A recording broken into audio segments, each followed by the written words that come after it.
Bonjour à toute la team. Je vous retrouve aujourd'hui pour une nouvelle vidéo déballage et test d'un modèle d'un smartphone chinois qui nous vient d'import également de la marque Oukitel. Le modèle U7 Pro. Bon, c'est un modèle qui est sorti il y a quelques mois, 3, 4, 5 mois peut-être, en version gris. Voilà, j'ai trouvé que c'était bien de faire le test et de vous le présenter, comme ça vous verrez ce que ça donne. Je vous retrouve juste après le jingle pour la présentation et le déballage. Allez, à tout de suite.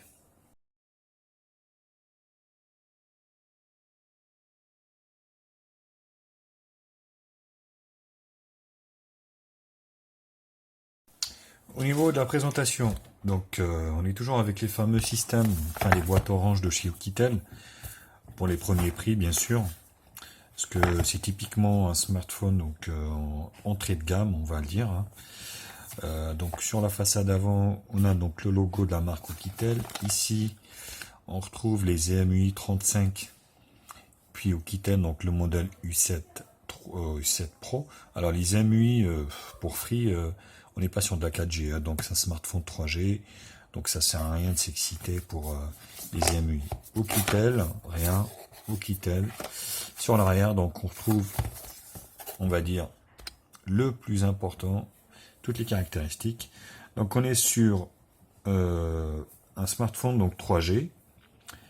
Les dimensions donc 157,5 78 de large et ça fait donc 8,8 mm d'épaisseur. Au niveau des SIM, donc on a deux cartes SIM, il accepte deux cartes SIM, caméra arrière de 13 millions de pixels autofocus qui peut filmer jusqu'en résolution Full HD, caméra de devant 2 millions de pixels, mémoire 1 Go de RAM, 8 Go de ROM. Il accepte une micro SD jusqu'à 32 Go.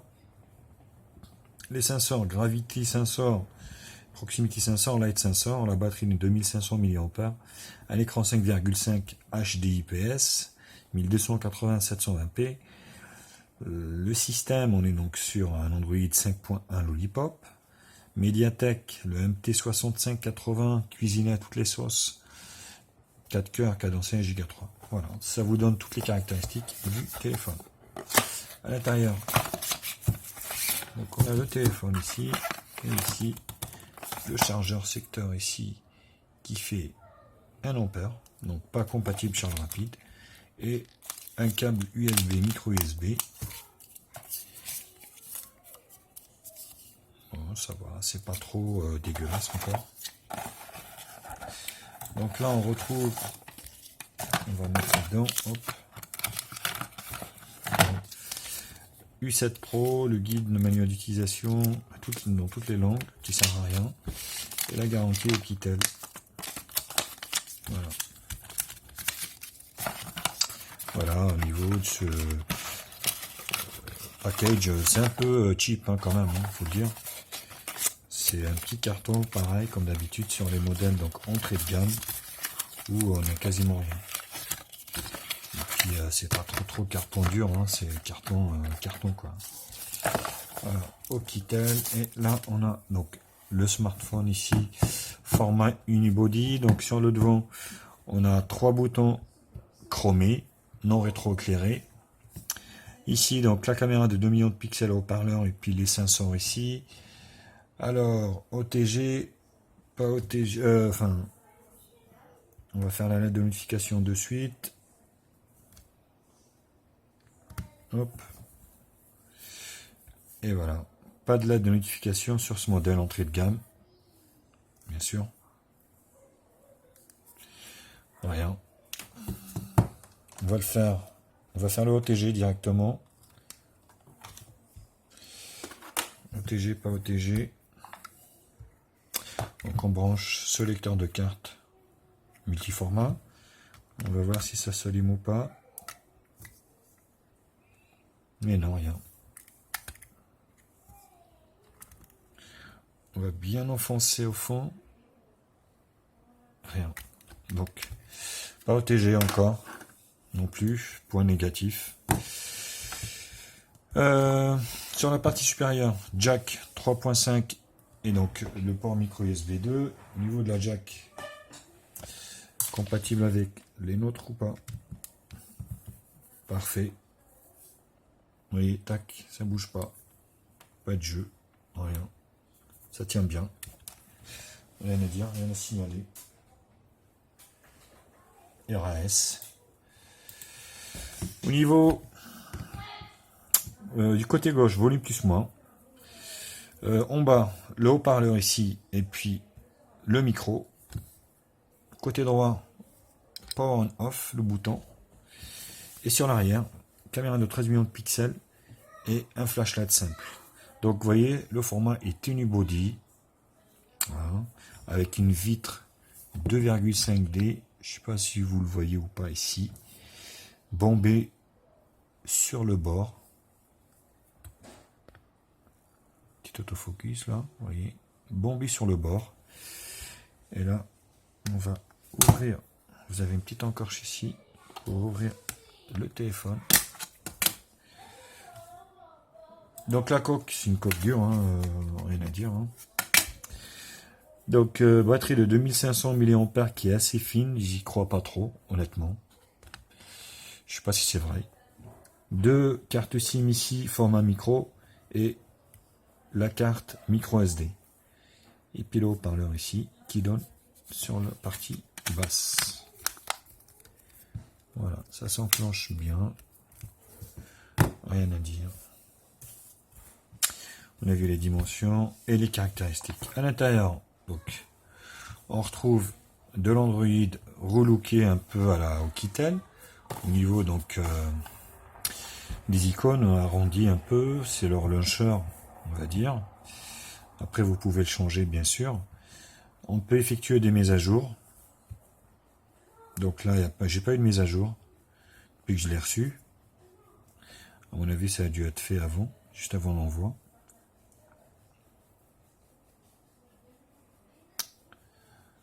Donc il cherche, vous voyez, tac. Bon, rien. Et au niveau des raccourcis ici, donc on est sur on va dire, du Lollipop, hein, 5.1. Les raccourcis Wi-Fi, Bluetooth, carte SIM, avion, rotation, lampe ici, tac. On va voir tout de suite. Ça fonctionne plutôt bien. Tac, localisation. Il a le Hot Knot, ouais c'est ça. Hot Knot, une sorte de NFC à la médiathèque. Consommation de données, et puis les profils ici. Voilà. Au niveau des paramètres, Wi-Fi, Bluetooth, Hot Knot, donc voilà, carte SIM, données plus, c'est rien, il n'y a pas de cachet, de menu caché. Au niveau de l'affichage, donc on a le Miravision ici. Voilà. Tac. Pour régler un peu la température des couleurs. Fond d'écran, le flash LED, oui. Call flash LED, donc ça, vous le cochez, le flash s'allume quand vous recevez un appel. Sans une notification. Sonnerie.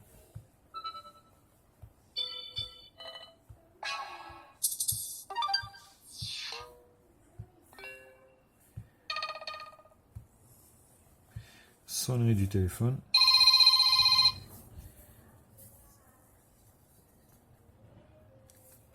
Voilà.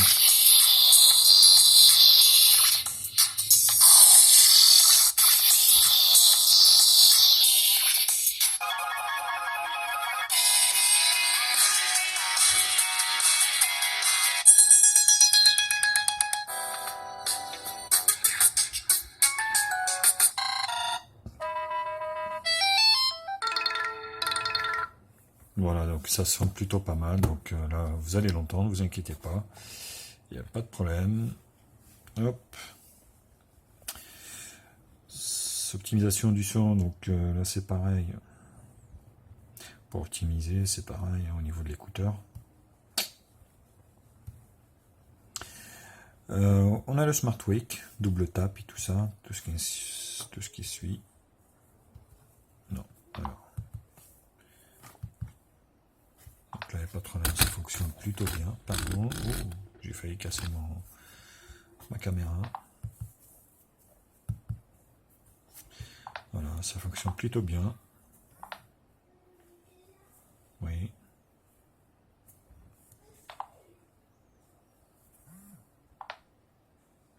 Voilà. Donc là, pas de souci, ça fonctionne plutôt bien. Three Finger Screenshot. C'est pour les captures d'écran. Le stockage, donc on est sur un téléphone qui fait 8 Go de RAM de stockage, dispo 433. J'en ai installé quelques petits jeux, mais ne vous inquiétez pas, vous pouvez étendre ça par la carte micro SD. Batterie, donc rien de particulier. Application. Donc le téléphone fait... Voilà. Il est bien optimisé. Vous voyez, disponible 598, système 226. Donc on est bien sur un téléphone qui fait 1 Go de RAM. Localisation, sécurité, compte.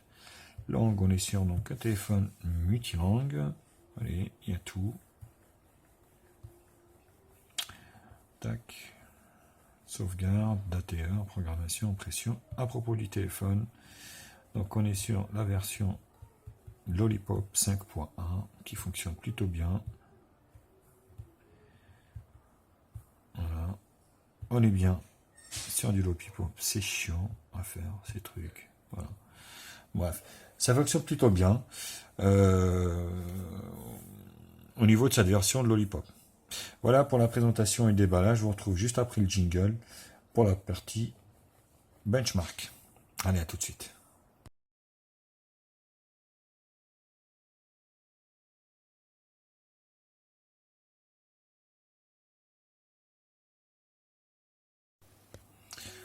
La partie bench.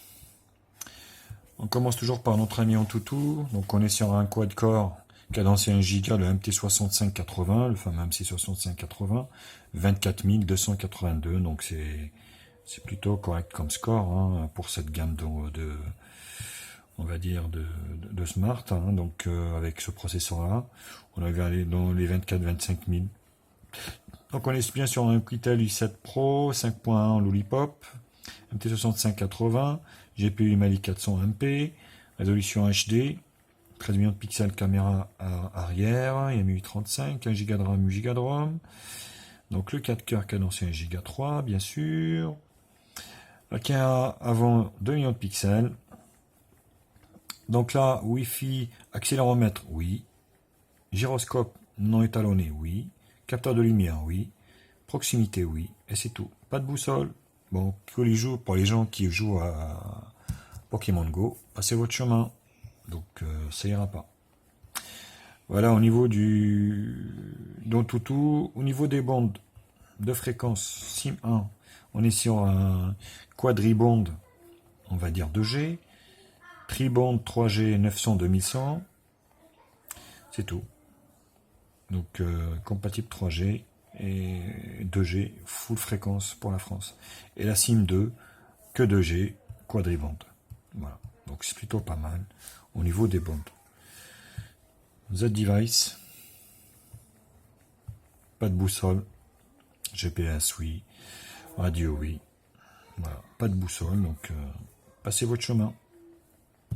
Display tester, on va tester un peu l'écran, cet écran HD qui est plutôt pas mauvais on va dire. Vous voyez, il n'y a pas de fuite de rétroéclairage, les couleurs sont vives. Moi je les vois bien, après vous derrière l'écran je ne sais pas, mais moi je les vois bien. Le vert, le bleu, le blanc, le gris, le noir profond, le jaune, le rose et le turquoise. Voilà. Au niveau du multitouch, ah, c'est pas mal. Je croyais que c'était un 2, mais écoutez, c'est un 5. Donc c'est plutôt une bonne chose. On est sur un écran 5 touches. Donc c'est pour ça qu'il est un peu plus réactif que les 2 touches. C'est plutôt une bonne chose. Bon point. Au niveau des photos, donc cet écran HD qui est plutôt bien. Vous voyez, vous allez pouvoir admirer des belles photos sur ce grand écran 5 pouces, il n'y a rien à dire. Voilà. Tac. Vous voyez.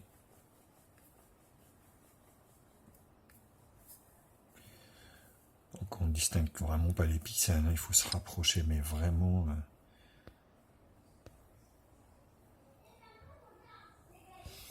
on ne voit pas vraiment les pixels, hein.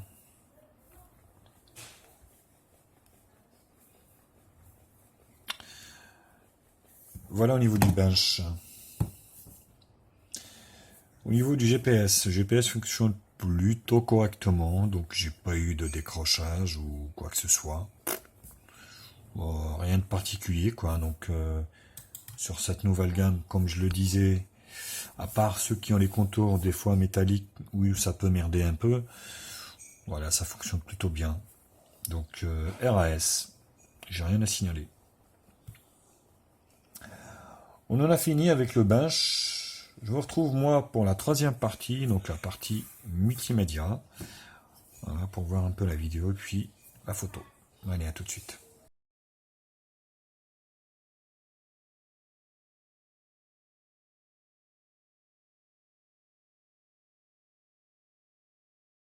Au niveau du bench, donc on retrouve cet écran Full HD, HD pardon, qui est plutôt bien, pas mal, honnêtement.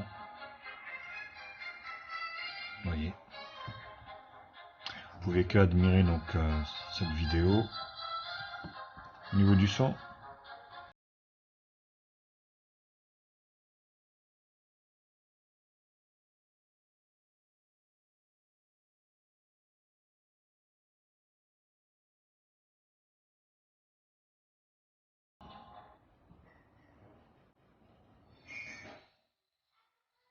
voilà.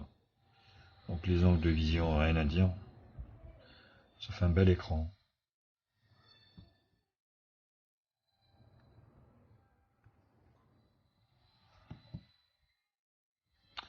Rien à dire. Franchement, même si c'est du HD, ça reste un bel écran.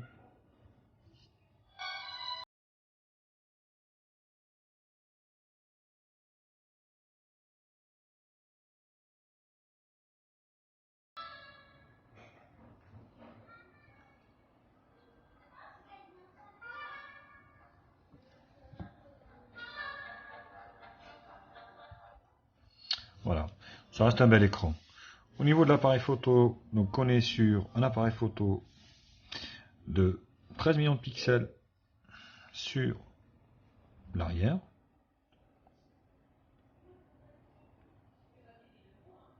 Voilà, en 4 tiers, en plein écran, c'est du 13 millions de pixels toujours. Et sur la vidéo, donc on peut aller jusqu'en Full HD, bien sûr. On va prendre une petite photo ici.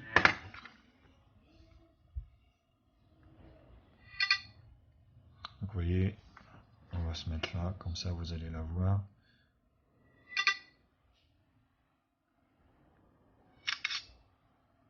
Bon, il n'est pas très rapide, mais ça fait le taf. Encore une fois, c'est pour cette gamme de prix. Bon, ça granule légèrement quand on grandit énormément, mais ça reste correct. Voilà, sans être exceptionnel, bien sûr. Au niveau de la vidéo, donc on peut filmer en HD, en Full HD. Je vous laisse juger vous-même de la qualité de la vidéo. Donc vous me direz dans vos commentaires ce que vous en pensez de cet appareil. Pour moi, ça passe. Je reviens toujours à la gamme de prix parce que c'est ce qui, voilà, c'est ce qui décide. Enfin, il décidera un peu hein, des composants qu'on met à l'intérieur.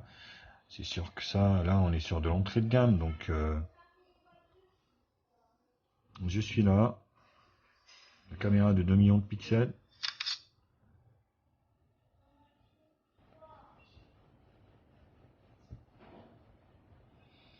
Bon, c'est pas terrible. Hein. Ça granule. Bon, c'est pas terrible. On va dire c'est pas terrible sur l'avant. L'arrière, ça va encore, mais devant, c'est pas terrible. Donc avec ce téléphone, vous allez pouvoir jouer à pas mal de jeux, des petits jeux pas trop gourmands en ressources 3D, bien sûr, pas trop de relief, sinon ça saccadera. Mais ça reste faisable, vous voyez, sur des petits jeux Subway Surfer, des choses comme ça, vous allez pouvoir jouer assez facilement, sans que ça saccade ou que ça soit injouable, on va dire.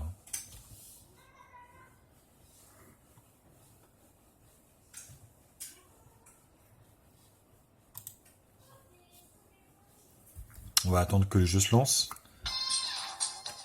Voilà, petite démonstration. Dites-moi les scores que vous avez atteints sur Subway Surfer, à la rigueur dans les commentaires. Ça m'intéresserait, tiens, de savoir un peu si vous êtes joueur ou pas.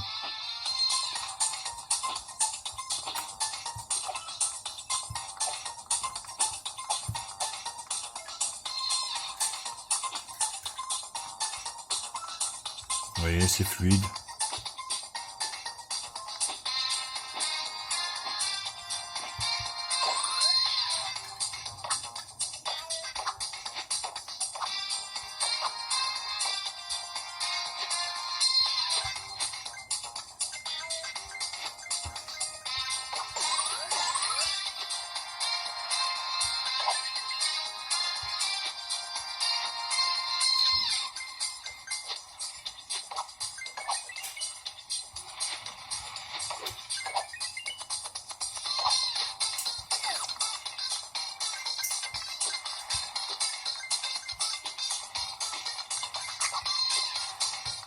Voilà.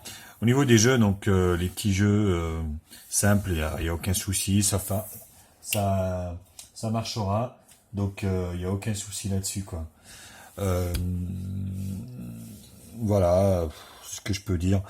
Au niveau du multimédia, sachez que donc je vais vous mettre un échantillonnage de photos, vidéos bien sûr, faites à l'extérieur en conditions réelles, pour que vous puissiez vous-même juger de la qualité de la photo. Vous allez retrouver juste là.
On se retrouve donc pour la vidéo test du Oukitel U7 Pro, donc qui peut filmer en Full HD.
Voilà au niveau de la caméra, donc de 2 millions de pixels qui peut filmer en HD pour ce Oukitel U7 Pro. Bon, c'est pas terrible, hein. C'est limite pour les selfies et tout ça, donc ça reste un peu limite, je vous laisse voir.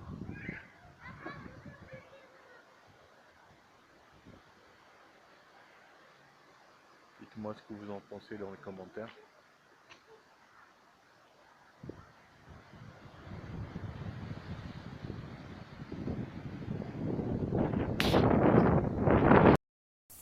Voilà, donc au niveau de la vidéo et de la photo, bon, moyen, mais ça passe pour la gamme de prix, comme je vous l'avais dit d'ailleurs. Je vous retrouve d'ailleurs là juste après pour la dernière étape, pour la conclusion générale, ce smartphone, est-ce qu'il faut l'acheter ou pas? Allez, à tout de suite.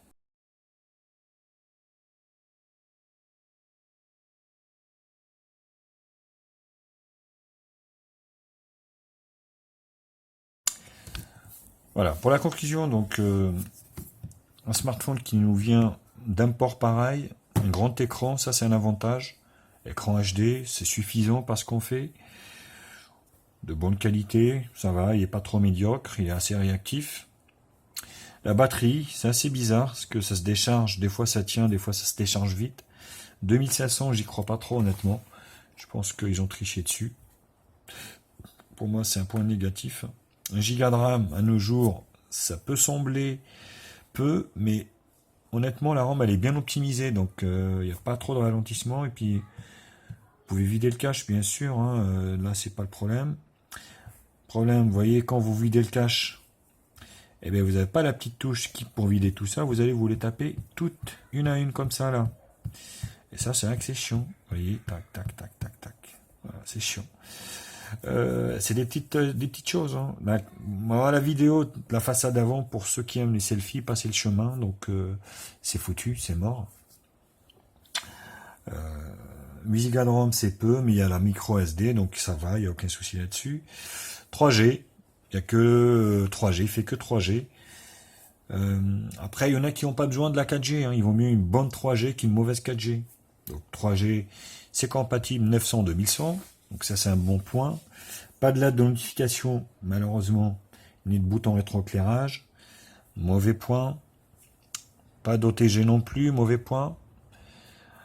Après voilà, pour la gamme de prix, on est quand même sur un smartphone qui, de nos jours, à ce jour où je fais la vidéo, donc on est le 20 août 2016, il coûte entre 60 et 70 euros. Voilà. Donc faites vos calculs. Moi je pense que pour un grand smartphone comme ça, 5 pouces, 5,5 pouces, c'est pas mal. Ça peut. Après voilà, c'est comme toujours. Moi je les garde pas longtemps. Est-ce que dans la durée ça va durer? J'en sais rien. Ça je peux pas vous le dire. Par contre, voilà, pour ceux qui les ont donc depuis plus longtemps, n'hésitez pas à me mettre dans les commentaires ce que vous en pensez. Pour moi, la première approche est bonne. Après, voilà, ça reste qu'une première approche. Voilà, c'est tout ce que je peux vous dire, les copains, au niveau de ce Oukitel U7 Pro. N'hésitez pas à liker la vidéo, à la partager sur tous les réseaux sociaux, Facebook, Twitter, Google+, bien sûr, Instagram, tous les réseaux, bien sûr, Twitter, tout. Hein. À vous abonner à ma chaîne, Hightech Media Info, et puis me mettre un pouce bleu pour la qualité du travail, si la vidéo vous a plu, bien sûr. Si ça vous a pas plu, bah tant pis, je vais essayer de faire plus la prochaine fois. Et puis moi, je vous retrouve très vite pour une nouvelle vidéo et un nouveau test high-tech sur ma chaîne. Allez, à très vite les copains. Ciao, ciao.